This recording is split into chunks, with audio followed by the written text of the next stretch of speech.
Today I'm going to talk about one of the easiest clients for new bookkeepers to get, and some tips and tricks for doing it without social media marketing. So this type of client is a service-based business. And honestly, that can encompass a whole lot of types of businesses. First, let's talk a little bit about what exactly is a service-based business and the pros and cons to them. So service-based simply means like they're selling a service. They're not selling items. There's no inventory. They're not a corner store that is selling candy. They're not a restaurant. They're not a jewelry business. They're selling their knowledge or expertise, and they're solving some kind of problem for the client. So let's talk about a whole bunch of examples of this.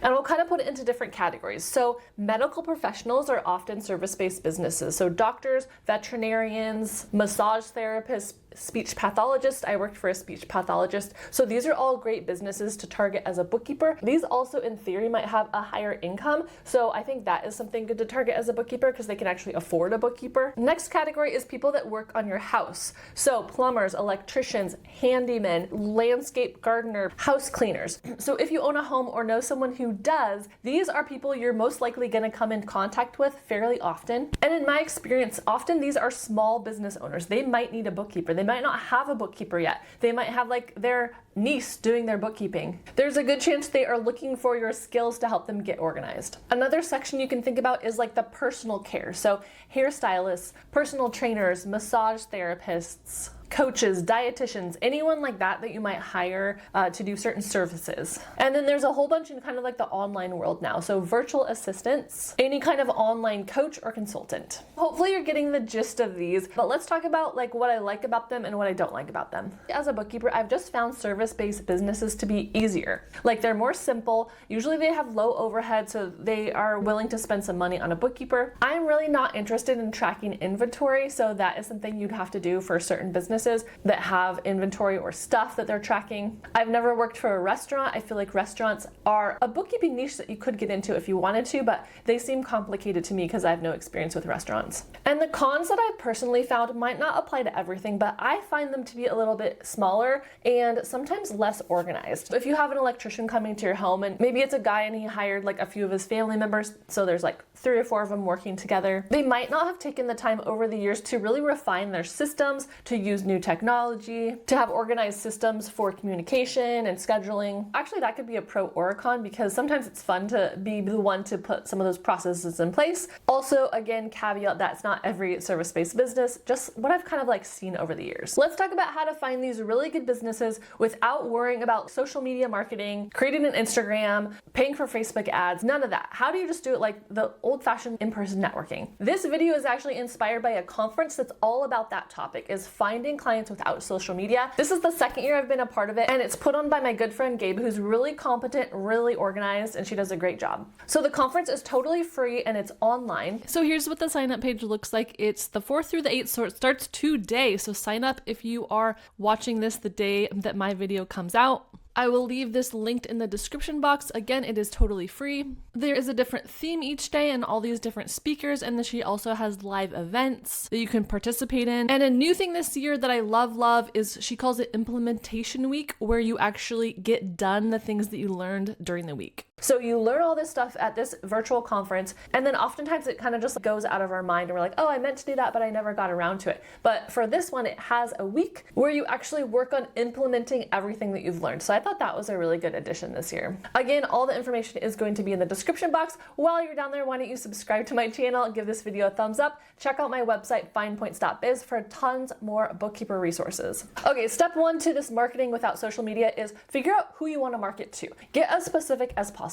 You've heard this before, but it really is true. So maybe you want to be a bookkeeper to hairstylists. Write down your ideal client profile, exactly what type of hairstylist you want. How much money are they making? Where are they located? How many employees do they have? What are their values? Like really think about this client and get a clear picture in your mind of what you want. And a tip is even if you're not sure, just write it down anyway. You can always tweak it as the years go by. All right, then let's work on some in-person networking. And this has pros and cons, right? I probably have tons of videos on in-person networking, but in a nutshell, start with your chamber of commerce in your town. A lot of people don't even know this exists. Usually there's a group that is supporting small business owners. Join that group, get to know other people, other small business owners, and then find in that group who you connect with and who is going to be helpful for your bookkeeping business to give you referrals. The great thing about bookkeeping is pretty much all businesses need a bookkeeper. It's not like limited to just a couple types of businesses. Like everyone needs help organizing their finances. So in theory, you should have a pretty good pool of people who need a bookkeeper who know people who need bookkeepers. And honestly, this does start to snowball. So once you get a couple clients, they might start referring their friends to you if they know and they trust and they like you. If you are building those relationships within the Chamber of Commerce or wherever you're networking,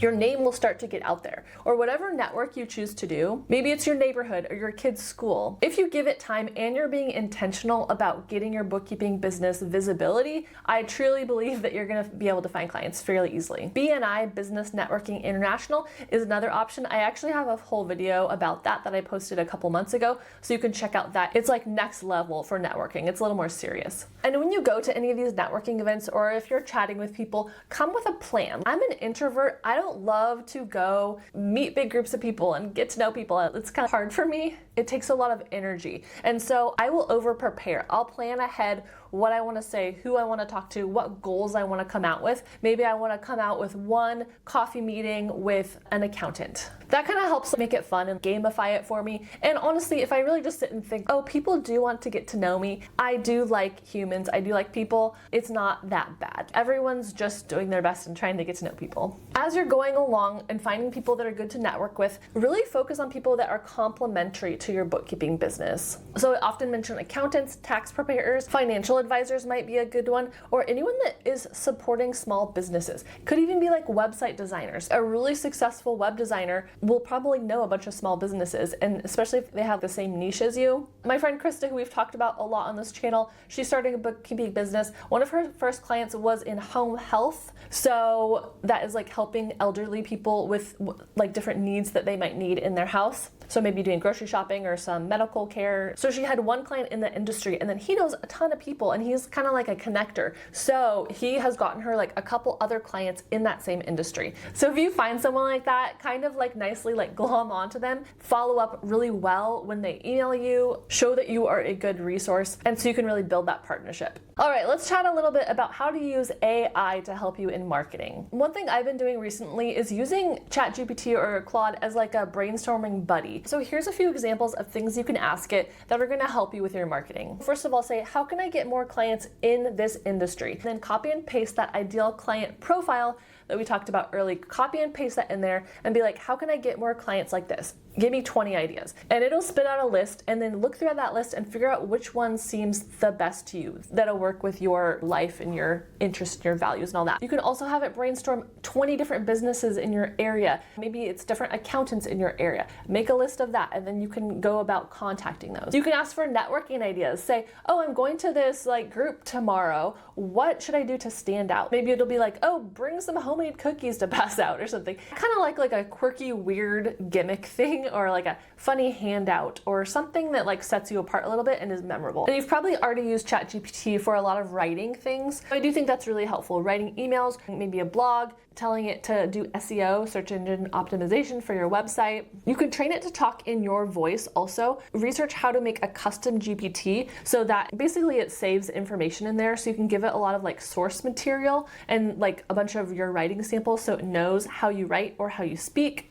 And then it does a much better job of writing things in your voice, using the same words and the same inflections as you. Of course, we don't want to be copying and pasting like paragraphs from ChatGPT that are like really obvious and not proofread. I use in conjunction with my brain as like a tool to help me get new ideas. Or I'll start composing an email, and then I get to a few sentences that are feeling kind of clunky that I just want to be more concise. I'll like copy and paste it in ChatGPT and say, make this more concise, and then put it in my document. But all of this is done with discretion and proofreading. All right, so say you found a really great service-based business, you want them to hire you as a bookkeeper. What exactly happens next? So usually after I've exchanged a couple emails with a client, they've looked over my website to make sure they generally know what I offer as a bookkeeper, then I'll do a sales call or a discovery call. One of the most helpful things I've found is to really listen to their pain points. So listen to their problems and what they're telling you. They're saying, oh, I'm really stressed that I'm gonna get audited. My books always feel behind. I don't know how much I'm spending on this or that. I wanna know how much I can pay my employees, if I can give them raises.